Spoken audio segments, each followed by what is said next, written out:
Assalamualaikum warahmatullahi wabarakatuh. Perkenalkan, nama saya Reza Dufiana, NIM 1910205055, lokal 3A Tadris Matematika. Adapun tujuan pembuatan video kali ini yaitu untuk memenuhi salah satu tugas ujian tengah semester pada mata kuliah Fikih Ibadah dengan dosen pengampu yaitu Bapak Pristian Hadi Putra MPD. Baik, di sini saya akan membahas 3 materi. Yang pertama mengenai taharoh, yang kedua mengenai najis dan hadas, yang ketiga yaitu mengenai sholat fardu dan sholat sunnah.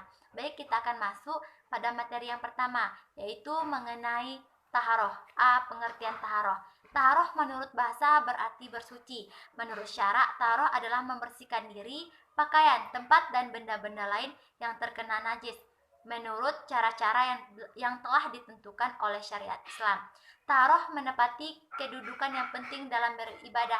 Misalnya, saat hendak melaksanakan sholat dan tawaf, seseorang diwajibkan terlebih dahulu untuk bertaharoh, seperti halnya berudu, tayamun, ataupun mandi.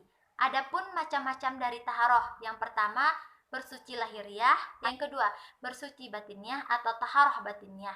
Bersuci lahiriah meliputi kegiatan bersuci dari najis dan bersuci dari hadas.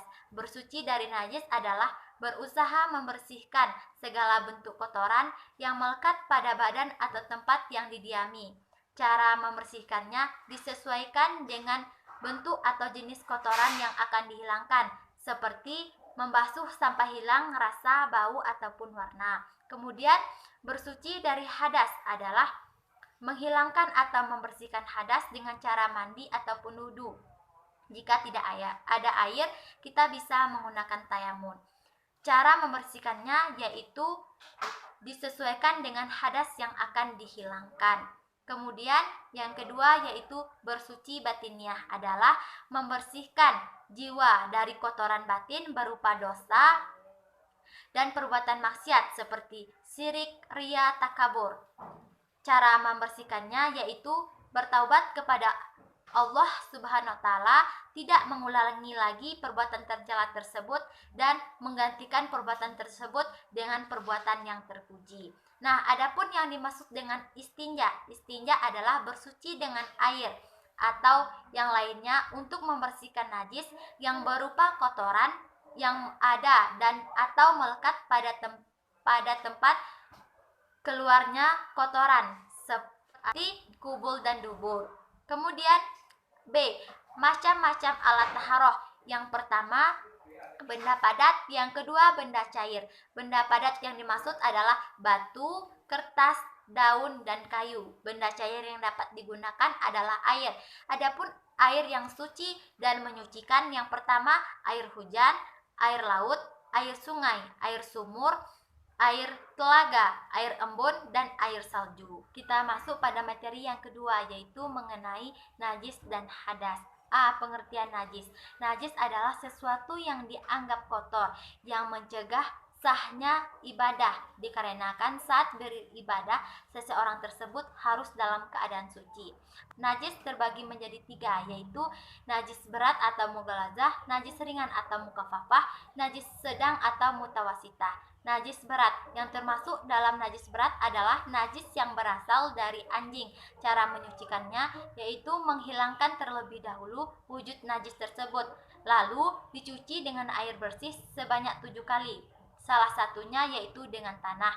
Kemudian najis ringan atau mukhaffafah adalah najis yang berasal dari air kencing bayi laki-laki yang belum makan apa-apa kecuali air susu ibunya dan berusia kurang dari 2 tahun.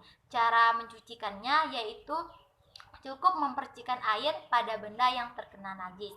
Nah, yang selanjutnya yaitu najis sedang atau mutawasitah. Najis sedang adalah najis yang tidak termasuk 2 macam najis di atas, yaitu najis ringan dan najis berat. Najis sedang ada 2, yaitu mutawasitah hukmiyah dan mutawasitah ainiyah. Mutawasitah hukmiyah adalah najis yang diyakini adanya tetapi tidak ada rasa, bau, ataupun wujudnya, seperti air kencing yang sudah kering. Cara menyucikannya cukup siram air di atasnya. Selanjutnya yaitu mutawasitah ainiyah adalah najis yang masih ada rasa, bau ataupun wujudnya. Cara menyucikannya yaitu menghilangkan terlebih dahulu rasa, bau ataupun warna tersebut. Kemudian yang B yaitu hadas. Hadas adalah sesuatu yang terjadi atau berlaku yang mengharuskan bersuci atau membersihkan diri sehingga sah untuk melaksanakan ibadah. Hadas terbagi menjadi dua, yaitu hadas kecil dan hadas besar. Hadas kecil dapat disucikan dengan cara berwudu. Adapun hal-hal yang menyebabkan hadas kecil, yang pertama, keluar sesuatu dari salah satu dubul dan kubur. Yang kedua, hilang akal, baik itu mabuk ataupun gila. Yang ketiga, bersentuh antara kulit laki-laki dan perempuan yang bukan muhrim. Yang keempat yaitu menyentuh kemaluan, baik kemaluan sendiri maupun kemaluan orang lain. Kemudian hadas besar. Hadas besar dapat disucikan dengan cara mandi wajib. Adapun hal-hal yang menyebabkan mandi wajib, yang pertama, berkumpulnya suami istri. Yang kedua, meninggal dunia. Yang ketiga, keluar mani, baik itu karena mimpi maupun karena lainnya. Yang keempat yaitu selesai menjalani masa haid. Yang kelima, selesai menjalani masa nifas. Nah, jika tidak ada air untuk berwudu ataupun mandi, kita bisa bertayamun. Adapun syarat dari tayamun adalah pertama, tidak ada air dan berusaha mencari air. Yang kedua, berhalangan menggunakan air. Dan yang ketiga, dengan debu yang bersih. Kita akan masuk pada materi yang terakhir, yaitu mengenai sholat fardu dan sholat sunnah. Adapun pengertian dari sholat adalah berhadap hati kepada Allah sebagai ibadat dalam bentuk beberapa perkataan dan perbuatan yang dimulai dengan takbir dan diakhiri dengan salam, serta menurut syarat-syarat yang telah ditentukan. A. Sholat fardu. Sholat fardu terbagi menjadi dua, yaitu fardu ain dan fardu kifayah. Fardu ain yakni yang diwajibkan kepada individu, termasuk dalam fardu ini adalah sholat 5 waktu dan sholat Jumat bagi laki-laki. Kemudian fardu kifayah adalah yang diwajibkan atas seluruh muslim, namun akan gugur apabila sebagian muslim lainnya telah melaksanakannya. Yang termasuk dalam kategori ini adalah sholat jenazah. Kemudian adapun syarat wajib sholat 5 waktu, yang pertama beragama Islam, yang kedua telah menerima dakwah Islam, yang ketiga suci dari darah haid dan nifas, yang keempat berakal, yang kelima balik.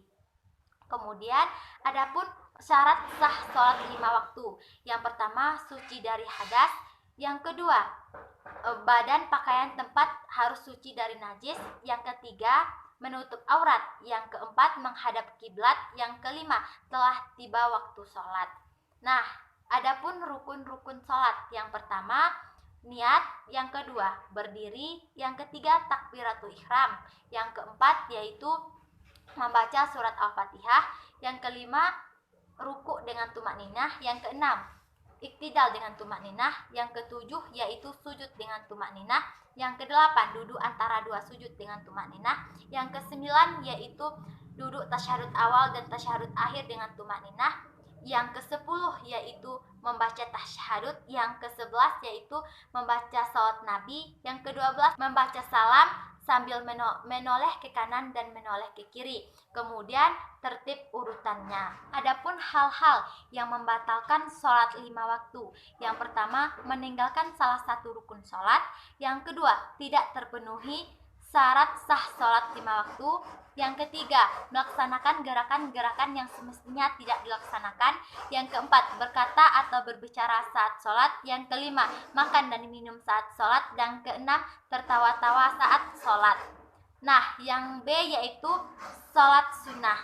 Sholat sunnah yaitu sholat sunnah rawatib, sholat sunnah tarawih, sholat sunnah witir, sholat sunnah tahajud, sholat sunnah wudu, sholat sunnah duha, sholat sunnah istikharah, sholat sunnah mutlak, sholat sunnah awabin, sholat sunnah taubah, sholat sunnah hajat, sholat sunnah dua gerhana, dan sholat sunnah istisqa.